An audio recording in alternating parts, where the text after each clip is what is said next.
Hey, welcome back to the show. Whether you're watching us or you're listening, thank you so much. We're live in Vegas.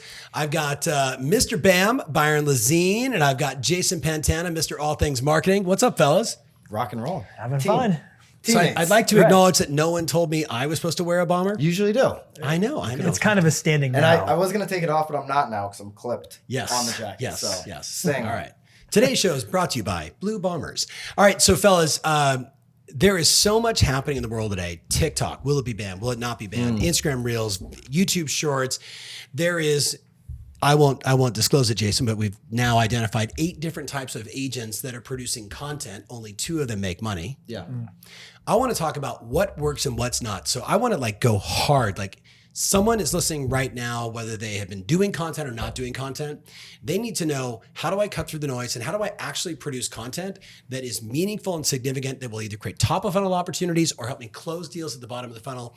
Everything else at this point is just going to be noise, is my hypothesis. What say you? Where do you want me to start? Yes. Yes. I think last year I went hard on TikTok. And I think for, a lot of agents, that was a theme. Let's go really deep on TikTok in 2022. Turns out that was probably for the local agent looking to drum up business in their market was a mistake. If we're being clear on that. TikTok's algorithm was why?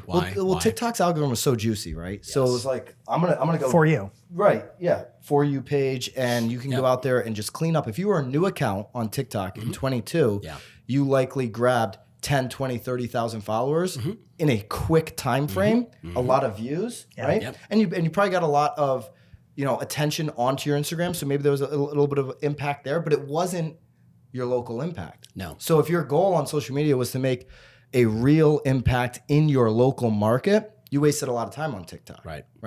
Thank you very much for saying this. And I'm not poo-pooing TikTok, though I do think it's going to be banned in the US. Yeah, and I don't even know if it's going to be banned or not. I'll tell you right now, in 2023, it's not on my phone. Exactly. It's it's nowhere near the front page of my phone. Am I posting on TikTok every day? Sure. I am. Somebody else is posting too. Thank you, Courtney. Courtney, sorry, your phone's going to blow off any minute now. Yes. But no, seriously, first of all, it's a time suck. Yes. If I want to get real information, if I want to consume information that's going to help me on a YouTube video, on a podcast, on my Instagram, I'm on Twitter right now. Thank you. That's where I'm consuming my information. Twitter's a really juicy spot. We can get into that.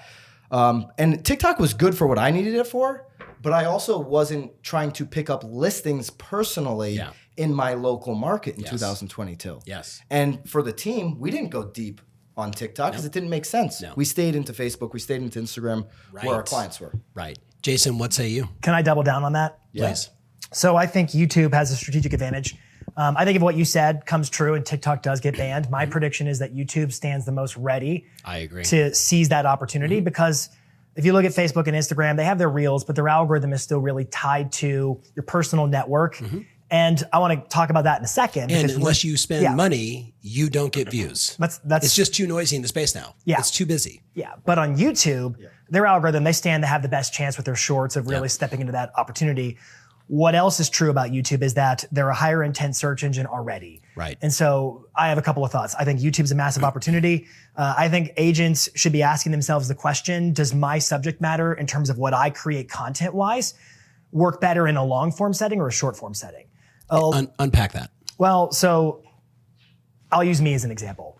I make a lot of short form videos, but to be honest, I also make long form videos for our podcast and whatnot, which over time get a whole bunch more views. And I'm watching a lot of agents who are struggling to create short form content because they're having to find a way to say it in a shorter setting, try to fit it down and condense it, when if they had just done a podcast or gone long form and then paid someone to chop it up and posted as shorts that drove to the long form content later, they probably would have gotten a lot more bang for their buck in terms of the content they created. So a couple of things. One, I think YouTube's got a big opportunity. Two, I think you should be asking the question, how can I leverage long form and then create short form chops that drive to the long form content so that I can have the best of it all? The best of the top of funnel that drives to my middle of funnel, higher intent, watching longer durations that ultimately leads to business. Yes. A lot of our clients who are crushing it on YouTube are the ones who are generating literally hundreds of leads in market, hand-raising buyers and seller leads. We're looking at clients who do listing videos on YouTube that are 7 to 9 minutes long and they're killing it. They're doing podcasts, they're doing knowledge broker content, and they're building massive consideration for their businesses.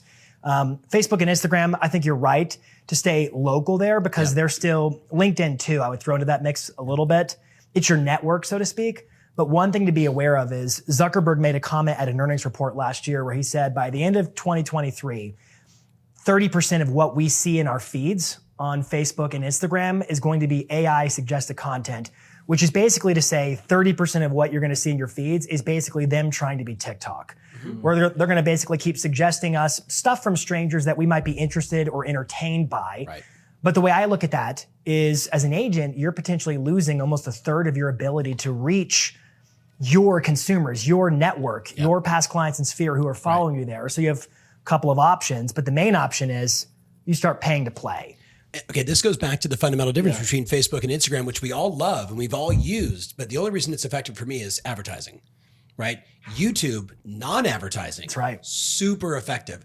How do we help them transition to more shorts, more, whether it's long form or just, should an agent sit back and say, go on Quora, look at every question that's ever been asked, then reform it maybe with Chat GPT into localize this for local search for real estate in my area, every question, and then just answer all the questions in short form, or am I being too rudimentary? No, I think that's you first. Yeah, and this is something that I've been passionate about for years. We've talked about it on a podcast before, where you just take like the 52 questions in your email and start answering them on video, as opposed to just typing them to one-on-one directly to the clients. It works in a one-on-one world, but if you record that information and put it out there, and that's today's short, that's today's Instagram reel. But interestingly, Instagram said they're going to do more photos now, so they're going to mix a little bit. But I am ultimately in agreement with you on short form video. Don't go back to like, okay, I'm just going to post static images and win because you're Agreed. No. Agreed. You're just not going to do that. But we're all seeing the same data. All the action is inside of Reels. Yeah. That's where you get way more eyeballs, way more time, way more attraction. Depending upon the size of your following. There's two ways to do it to get great short form content. It's sit down and do 30 videos at a clip and have your month. Batching. Or it's to do one long form piece of content a week. And you're like, if you're going to do 30 minutes, 40 minutes of long form content and chop, you're going to get 2 or 3 really good clips. Sound bites, Maybe once in a while you'll get 4 to 5, but you can count on 2 or 3 every single time if you're talking on a topic that's interesting enough. Right. Like here's one. I'm going to punch Byron in the face right now. Let's make this a short That'll work. But we also need, and I'm being facetious, but we need to be thinking while we're creating this content that we don't always know what the moment is. So if you have 20 of these, 15 of these, I'm always shocked when I go on, like even on my reels, and I look and go, why did that one, which I did by myself, Courtney and my team probably looked at and said, like, embarrassingly, Tom made that himself, and yet it got 100,000 views. And then stuff that sometimes is so beautifully produced. Is it from long form that usually performs best? No, it's all over the place. It's all over the book because we do all of it. But no, Courtney, which performs better, long form cut? Or the silly, horrible stuff that I do short form. Not even produced short form. Not even produced. Like on his iPhone. Yeah, it's okay, me. Yeah, of course. Him like, on his iPhone or doing a green screen right now is going to be your best performer right now as we sit here today. Yeah. I would say that, or just taking a longer look at it over the last year plus, when even traditional rock stars like Glenda, who do face the camera short form video and are really good at it. When I put Glenda in a podcast setting last year, what happened? The most viral short form video in real estate of all year went over 20 million views. Dave Ramsey covered it. Right. Because she was a little bit at a higher level being on a podcast and having an engaging conversation, then mapping out all the content. And her content is great. Right. And touched a controversial topic. Absolutely. Right. So there's which is not unusual for Glenda. Right. No, that's not unusual. Yeah. But the point is, when you do long form, you don't know where the conversation is going to go. Bingo. And it can go into a place that gets real unique that you haven't even really actually thought about, and you're articulating it in real time, and boom, you have a massively explosive clip. Yes. So I would argue there's a couple of things to think about. One, what is your subject? What are you going to talk about? What is your subject matter expertise? Right. And then does it lend itself better to short form or long form? Because there are some, like the questions, the 52 questions in your inbox or whatever. Those are easy for a batching kind of setting. Set it up, knock them down. Yep. One after the next. Evergreen, that's right. Evergreen is key. Yeah, Not, hey, that's it's right. December 31st, right? But the long form, I think it does open up a world of opportunities. But the other thing I would point out is, I think if you become known for a certain type of content and then you can mix it up with a different form, like your green screens, or when Glenda did the podcast, it's a different view of what people are used to seeing. And I think that can have people like, oh, what is this? It's different, which can then have an algorithmic sort of ripple effect in terms of how that content performs. So my point there would be mix it up as well. If you don't just do the same thing over and again. Okay, I'm going to press you guys both. So there's only two kinds of people watching and listening right now. People that are doing content and people that aren't. Yeah. The people that are doing content, what is the most important advice strategically for 2023? And it's got to be like precise. People doing content who want to achieve what? More business More locally? listings, more sales. More listings, yeses, more sales. More yeses Okay. when I walk in the door, all the above. That individual that is doing content now needs to stay away from the contagion that's spreading across the industry of, oh, I'm going to go get a speaking opportunity out of this content for the industry. Here's the point. Moving from the ecosystem to the ecosystem. Right. Yeah. I mean, and listen, Only a few people will get that. there's nothing wrong with, Yes. I'm grateful to have the opportunity to speak the next couple of days. But in this industry of 1.5 million agents and shrinking, you're going to pay on your dime more times than not on your speaking opportunities. So you're producing content now to go out there and pay money to get on a stage. To then, it's like you're then feeding the content loop again to do it all over again and over and over and over again. Right. Okay, and there are some paid speaking opportunities. Like you and I did one; it was great. Yeah. That was a lot of fun. But those are far and few in between in this industry for the whole. So I would say be producing content in your local market that nobody has started doing yet. Right. Your county meets every single month. I see a lot of green screens happening right now that would fit the bill if you have a national business. Why aren't you green screening what's happening locally in your market? I mean, Jeremy Knight does a great job of this. He does. In Austin. A lot of our clients And there's a lot of agents that do a brilliant job. Going super local to Austin, to Philadelphia. Like that's their right. local market, and even subdivisions. And that's where I think you kill. And that's absolutely where you kill. If you're the person that's bringing the information from the meetings of the night before in the county town hall that nobody ever shows up and goes to. Thank you. But you're breaking it down on a green screen. Maybe even you're just taking the notes because you sat there and you're putting it into your note app on your phone, and that's behind you and you're scrolling through your own personal notes. I love that video would crush. I agree 100%. And so I'd focus more on that. If you're not producing content, it's going to seem like you have a huge mountain to climb right now. Because you're like, where do I start? Some people, Taya's doing all this different content. All these different people are doing all this different content. Where do I even start? You've got to pick that one weekly. It doesn't have to be a long form podcast. It could be, I'm the weekly person providing the minutes from the meetings in my county. Okay, but look at David. Just one thing. Look at David Schwartz and how many hundreds of women and men that have gone out and said, I'm going to do the 30-day challenge. Sure. Yeah. And then David said, I'm going to do the 300. He and Britt Bear and a whole bunch of them that just said, I'm just going to go one video a day for 3. And so I had him on my show and I'm like, David, how many listening calls did you get? He's like, none. I'm like, how many buyer calls? He goes, none. And I'm like this, yes. And I go, but what happened? He goes, every appointment I went in on, people were like, we know you.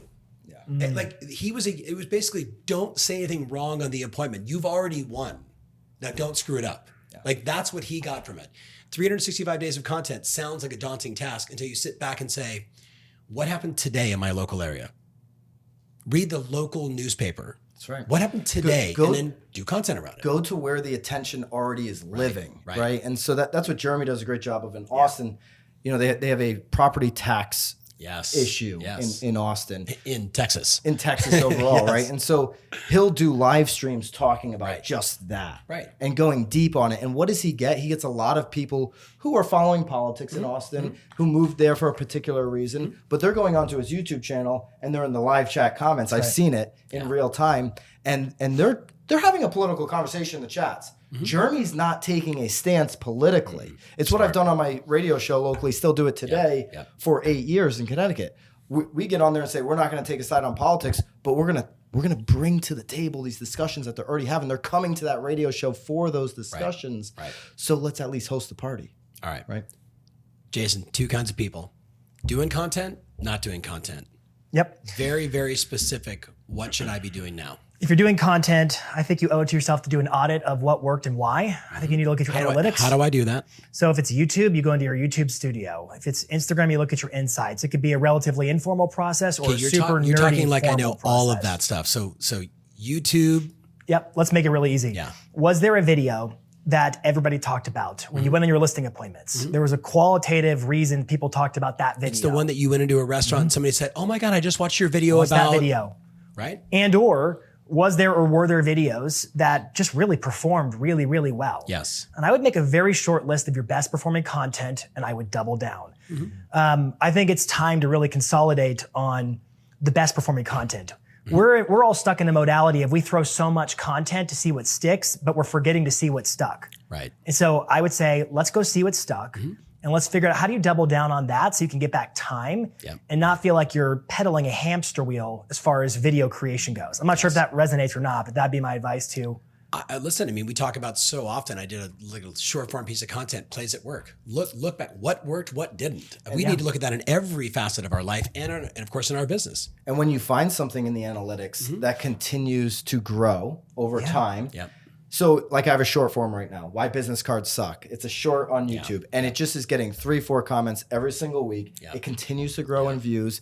It's crazy. I need to go take that video and go long form. Yes, you do. Right? I need to go long form video. I need to go a 5-minute video. Yes, you I need do. to write a piece on it. You should do an interview with Mark Davison from 1000 Watt and say business which business card would you, and let him do his little bit on that. He's been emailing me at this like brokerage email that I never check. Like one of the VAs just goes through it once a week to make sure there's nothing really important in there. Yes. He's like emailing me. Hey, I found one. So I'm the guy saying business cards suck. You shouldn't use them. Yes. When I do a podcast with him I think we're in Dallas, right? Yeah. It was a great time. He's like, "Hey, I need your business card." I'm like, "Oh man, this is Mark. I gotta look professional. I think I might have one in my bag. I have 2 left in there. I grab one, I give it to him, not thinking he's gonna start emailing me on this email I never check. Yes. And I'm like, "Stop emailing me on that email. I gave you a business card. I should have never done that. I don't even believe in business cards. It's an old business card." Yes. Right? But you find something that's working like that, you need to, like exactly what you're saying, you need to do it in all different formats. Make it a blog, make it a long form piece. And that's why YouTube Shorts, all your shorts that you're putting on Instagram, test them out there and that's going to tell you a different story. Hey, the YouTube platform wants a long form piece on this. Yeah. So as far as that's my advice for so one is analyze on Instagram and Facebook and TikTok and Twitter and wherever you are, what got the best results and do more of it. And do more of that. Expand on that topic. Go wider. Is that what I'm hearing? That's what you're hearing. For folks who are just getting started, I would say get clear on why you're going to do it. What are you looking to build? Because you get what your content attracts. And so a lot of folks are like, well, I don't understand my clear purpose of why I'm going to make videos. And to put it really simply, you're going to make videos because it's an opportunity to add value to anybody who chooses to watch or subscribe. And so it's like what you said when you're talking to David Schwartz. What happened? Well, everybody knew me already. It was preeminence. I went into a listing appointment with command and I had authority. And so I would say let go of whether it goes viral or not, whether I get a ton of views, if I do all the right things, algorithmically speaking, who cares? And adopt a mindset of, you know what, this is going to be an opportunity for me to add my influence, my 2 cents, my advice to anybody who wants to watch or listen. And I do respect what you always say, your vibe attracts your tribe. So I would get clear on your why, which is ultimately because you have a message that you believe is worth sharing with buyers or sellers in your marketplace. And maybe it's green screens. They're an easy, low-hanging opportunity. You can set up a Google alert to notify you of any news related to real estate in your local marketplace and be known as the person who covers it first and tells people what's going on that affects them. Right. The vibe, I want to push back a little bit on your vibe attracts your tribe. You're just looking for a viral moment. Go ahead. No, I'm not looking for. I am looking for. Clip it out. Or people who like want to get in the comments and mess with you. Either way. I'm going to push back on Tom Ferry. Wait and see. No, I agree with the macro. Your vibe attracts your tribe because I deal with so many brand new agents. It's hard advice to give them because if they take that advice literally, sometimes they're going to say, you know what, I'm not going to work with you because you don't like me wearing my backwards baseball cap. Or you don't like me for who I am. So I'm going to wait for those clients that actually appreciate me and connect with authentic me. Better make a lot of phone calls. Yeah, you better really find those needles in a haystack. Right. So I think that when you put out this content and don't worry about the views, which is kind of where you were going with Yeah. this one-for-one content. We talked about this on a BAM podcast recently. Like, I'm making content so that when they research me and I come in for the listing appointment, we have rapport, we have a connection, which translates to the macro of what you're talking about. We may not be friends naturally in a natural 100%. setting, but I'm more on your vibe just because you're more comfortable with me than the other two people that you're interviewing, because you actually were able to research me and find content. So when you don't worry about the views, knowing that if you're making your calls, doing those things behind the scenes that you always talk about, and you get in there for the appointment, they've probably seen your video and you have a much better chance of actually getting the contract signed. That's right. And then those one-for-one content where you're actually doing a green screen, not for Instagram, but just for somebody who bought a house last year, and you're like, hey, these are the 3 sales right around you. I know you're not ready to sell, but here, I wanted you to have this. Got to go. See you later. Right? And that you're using their name and it's very connective. You know, the old school bomb stuff. So I'll close it with this. First of all, thank you guys both. You didn't want to push back on the vibe? No, I'm totally good with that. You're in on that. I'm totally good with that. Signs off in the comments. Right. Let us know in the comments. I didn't. Hey, I'll push back later. Yeah, Okay. There you go. That'll be a wrestling match. All right. So if I was sitting down with you one-on-one, the first thing I would say to you is it's never too late to start. There's going to be another American Idol next. There's going to be another hit comedy next. There's going to be another musician that comes out of nowhere. There's going to be another overnight success. I think it should be you. Yeah. That's my first thought. So you just have to start. The second thing I would say to you is the content isn't about you. Don't make yourself the star. Make your clients the hero. Make the local market the hero. Make everybody other than you the hero. And what happens when you do that, when it isn't just me, and look at me, then people are like, okay, I can, oh wow. Like there's just a know, like, and trust that I think just goes through the roof versus the person's like, look at me, right? Like, look what I did, no, you would argue there's a place for, I need to be able to say, here's my recent sale and here's a recent transaction and here's how I slayed the dragon. But I think if you just fundamentally say, the person that's the star of my show is my client. It is the future buyer. It is my current buyer. It is my last buyer. It is my future seller. It is my current seller. It is my last seller, renter, investor, whoever you want to work with. And if you just think about him or her or that couple or that individual, and you just pour yourself into them, you will be that next American Idol, whether it is just in your local marketplace, which, by the way, I'd argue is more than enough, or you just might be that next celebrity agent. So that's my advice. Thank you so much for watching. Thank you guys. Can I do a bonus add on to that? For sure. Are you going to say your vibe attracts your tribe? No, I'm going to say that when we were in Dallas, you were in the room in a mastermind. Tom had the most brilliant idea for what you just said. Somebody write this down. Your future seller, your future buyer. Yeah. Interviewing the 35-year, not 35 years old, but 35-year homeowner, been in the same house for 35 years, in their living room, which is probably unchanged in 35 years, and doing an interview with them, maybe reaching out to 6 and creating a little mini series. That to me is still preparing your home for sale. The best undone content. I'm waiting for somebody to do it in 23. You know who's going to be pissed? Everybody in the hashtag 1200 listing attraction mastermind that you're dropping super secret insights. No, that was before the 1200 mastermind. That was a different mastermind. That was Which one was that? This was the video mastermind. I thought we were trying to end the podcast. We were talking about the iconic video. Mastermind. All right, Courtney just goes, you guys are done. All right, thank you so much for watching. Follow these knuckleheads.